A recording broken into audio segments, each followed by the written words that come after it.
Hello everyone.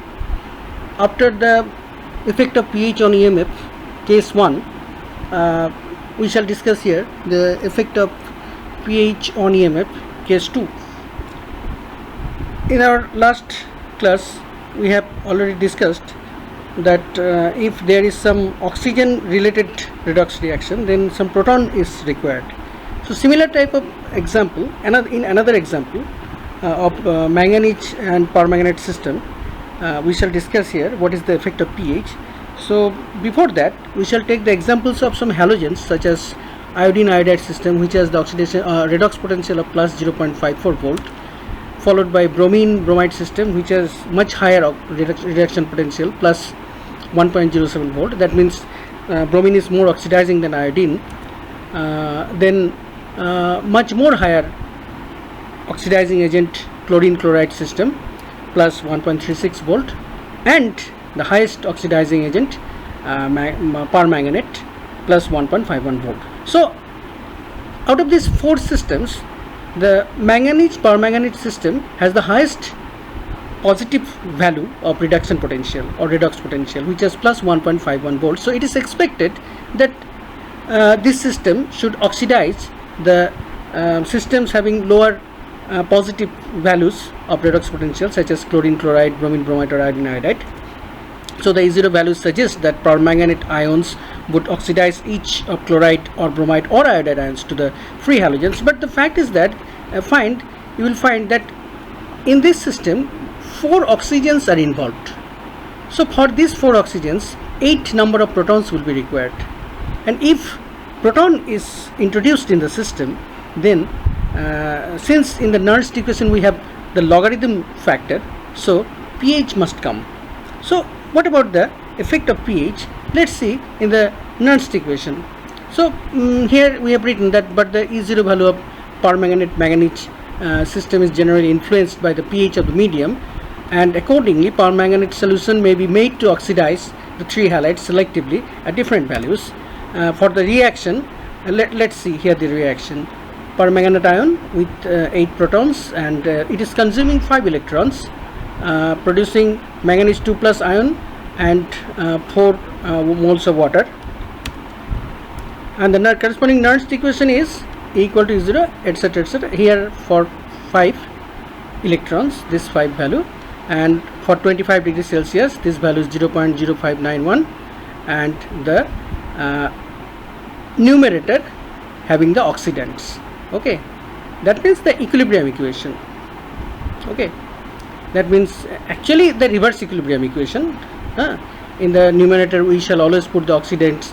We have already discussed it, why here the left hand side left hand reactants, and in the denominator here the products. Why? So we have already discussed that this sign is positive sign following the IUPAC convention, but if we follow the US convention, there would have been the negative sign, and in that case we can put the value of this concentration, this activity values, active mass values, in the convention of what I say equilibrium constant.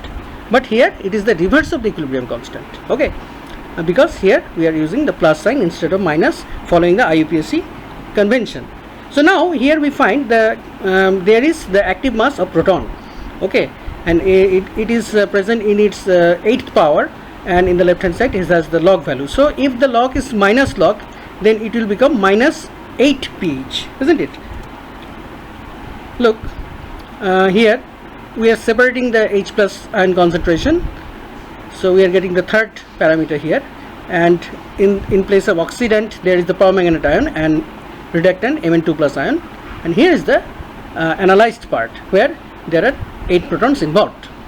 So here for 8 pH, and it is this 8 pH is multiplied by 0.0591 by 5, so this value has become minus 0.094 pH. Okay, so at different values of pH, what is the value of E0, or what is the changed value of E0? We shall find it out now.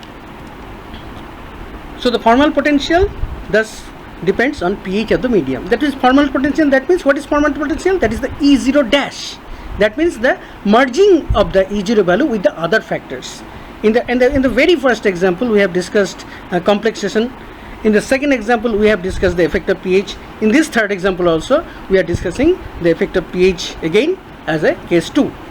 So the formal potential thus depends on pH of the medium, and the oxidizing power of the manganate ion becomes selective. That means at different pH values, it would selectively oxidize the different halogens. How?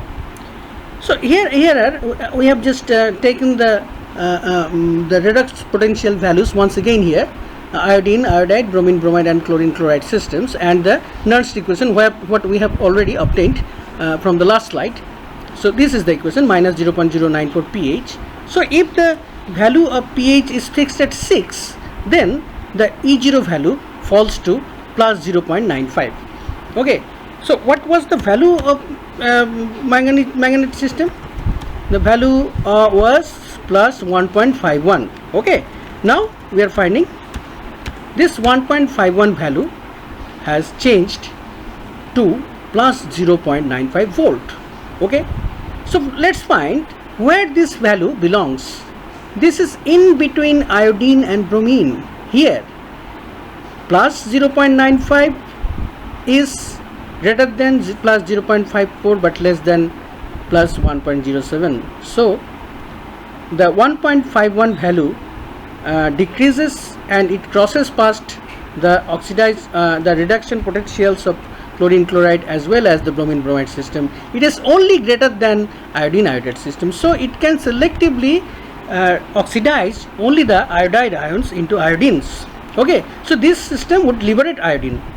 Okay, now if the pH is decreased, that is the acidity of the medium is increased, then this formal potential becomes plus 1.23. Now let's find where is the value of plus 1.23. It is belonging here. It is greater than bromine bromide, definitely iodine iodide, but it is less than chlorine chloride system. So now it can selectively oxidize only the bromide ions or the iodide ions into bromine and iodine respectively, but it cannot still oxidize chlorine. Still it is less than plus 1.36. Now if the pH is maintained below 1.5, that means highly acidic, in that case it would be greater than plus 1.36. So that is the effect of pH by which we can selectively oxidize the different halogen systems. So what would be your question? Your question should be in case of oxidation of the iodides or bromides or chlorides, different types of pH values are maintained for selectively oxidizing the different halogens by the help of permanganate ions. Explain why. So that is the question. So at the last of our lecture, we have some questions.